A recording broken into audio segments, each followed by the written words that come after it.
एक नहीं बुझल हमर दुख भगवान के, दूसरे ने दुश्मन दूरी कर है हमरा जान से, अरे एक नहीं बुझल हमर दुख भगवान के, दूसरे ने दुश्मन दूरी कर है हमरा जान से। हर घड़ी करे सूरतिया याद आवा है रे, हल भी नहीं कर कोई बतावा है। करही फनवा अपन जन के मोबाइलवा में, जन हमर फनवो नहीं उठावा है।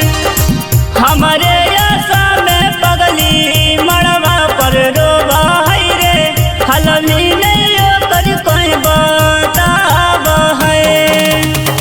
करही फनवा अपन जन के मोबाइलवा में, जन के मोबाइलवा में, जन के मोबाइलवा में, जन हमर फनवो नहीं उठावा।